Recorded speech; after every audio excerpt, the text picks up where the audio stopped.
Hello, hello, hello. Good afternoon, Friday afternoon.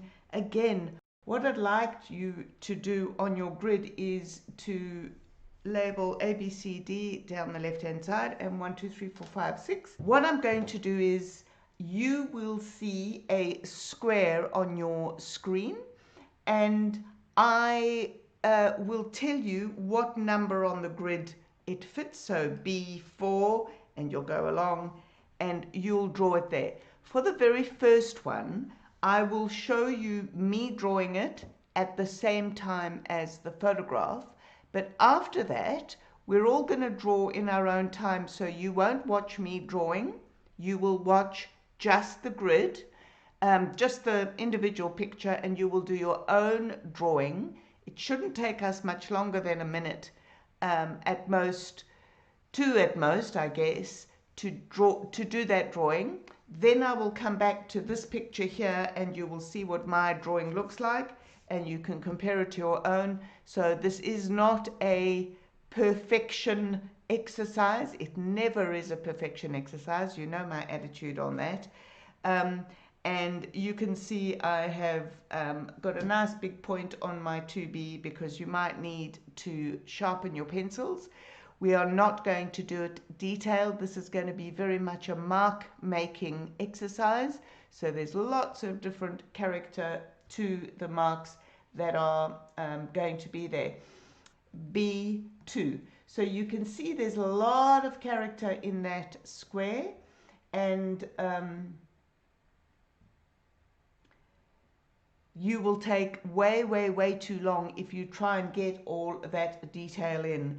So B2, and I'm just going to get the major parts in, and you can see that is down that third. There's a line doing that and a line doing that, and there's lots and lots of stuff going on there. So it is quite a good idea to half close your eyes, which is what I'm doing, and that dark goes about down halfway. Now I know there's lots of little changes in that dark, but I am choosing to just put it in dark because when I half close my eyes, all these tiny variations in there disappear, and there's an overall tone kind of like that, and these darks go right to the top. Okay, so that's the first one. So that is C5. So try and use the edges of the square to work out, is it a quarter of the way down, is it halfway down? Remember, only put the darks and lights that you can see with a half closed eye, because otherwise there will be way too much detail.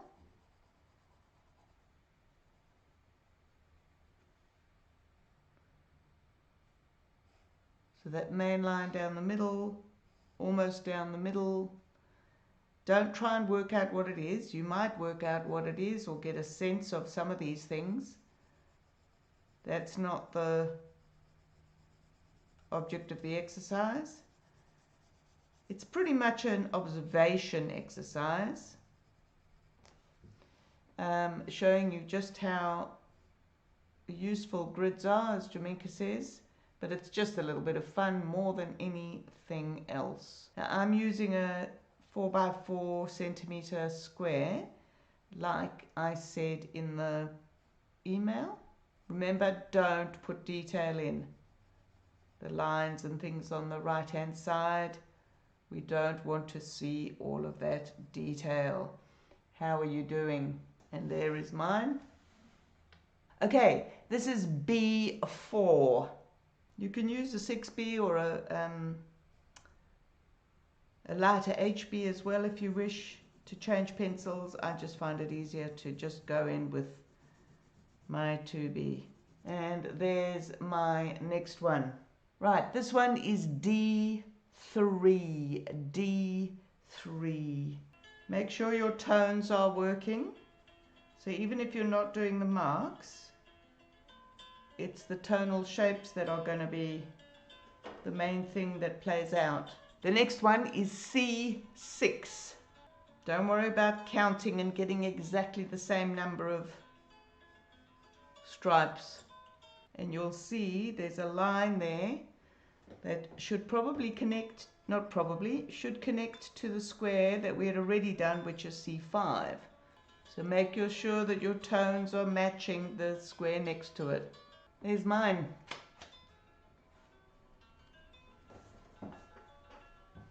The next one is A1. So right up in the corner. Quite difficult to get the proportion on such a small square. I find that I'm tending to go larger than it needs to be. Even if you think you know what things are, try not to focus on that, because we don't want you to draw what you think they are.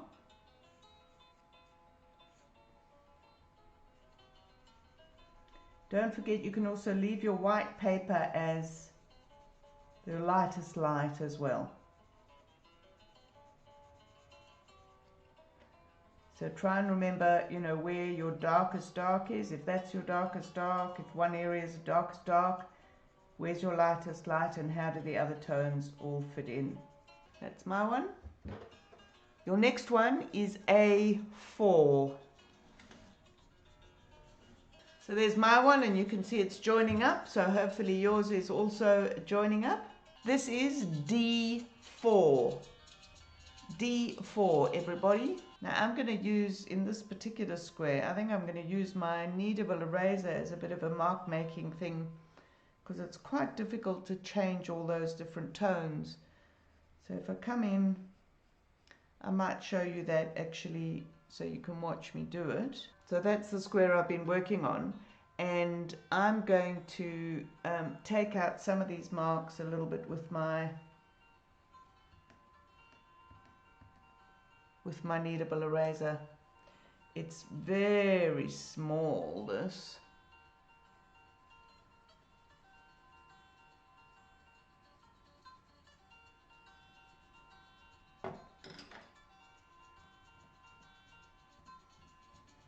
This is C1. C1. Okay, so that was mine. I found that proportion quite hard to go so small. This is A5. A5. So we're starting to fill in some gaps and have more than one picture connect. Look quite good when it comes back small like that and I start seeing my whole picture on the screen. This is D2.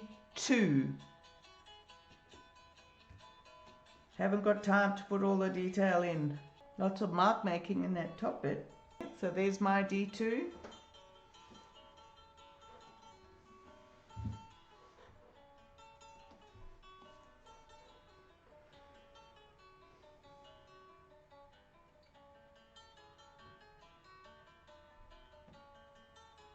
The next one is B6. B6. Here's my one. Got a bit complicated in that area there where it goes dark to light. This is B3. This one looks a bit quicker. You can make that tone spread from one square to another. So that was the one I've just done.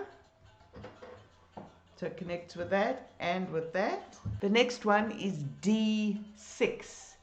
D6. There's my one in the top corner. They're all joining up. The next one is C3. Make sure your tones match with the squares on either side. That's the one I've just done. Next one is D1. So your book doesn't have to remain straight on while you're working. So you can see mine didn't match properly. So I'm kind of cheating there. You can come back afterwards and make it match up. This one is B5. So there's my one in the middle. Matches all four sides. Isn't that cool? We're nearly there. We're nearly there. Okay, the next one is A3. We are filling them in, ladies and gentlemen. So that section's coming together. Just need that missing one there. I wonder which one is going to be next. Oh, this is a weird one. Is this the one we were waiting for? C4, it is. Yay! I was pleased to fill that one in. There it is. This one here. It's all kind of coming together, isn't it? Next one looks quite complicated. It is A2. A2, that one. This one is D5. Oh, that looks nice. That looks better when I look at it on the screen than it does in front of me. So I can actually see things happening there now. Maybe connect up some of these tones. That's what cheating is. So we've got 3 more left. That is C2. So that's my one there. And that line could have been halfway, but then how does it match that line? So I was a bit confused in there. I didn't have enough room to put this stuff over here. We'll see how much it affects the picture when we turn it back. That's A6 because we can see the matching shapes. And of course, the last one is B1.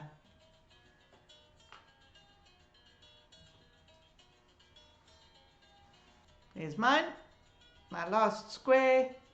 To that looks quite impressive upside down. Let's see what it looks like the right way up. Oh, I'm quite chuffed with that.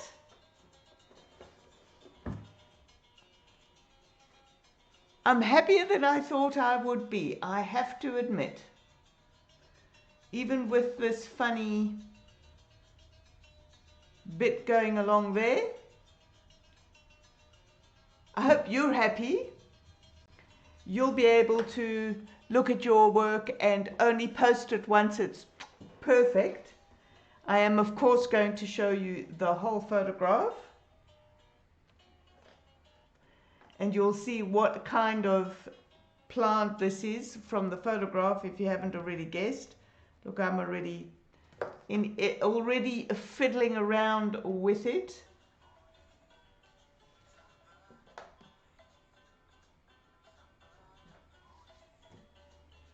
So that photograph comes from about 10 years ago. I went on an art workshop to a place called Mountford, which is in Tasmania, and this was a lovely, there it is in color. This was a lovely corner of the courtyard. Thanks for watching. Keep drawing.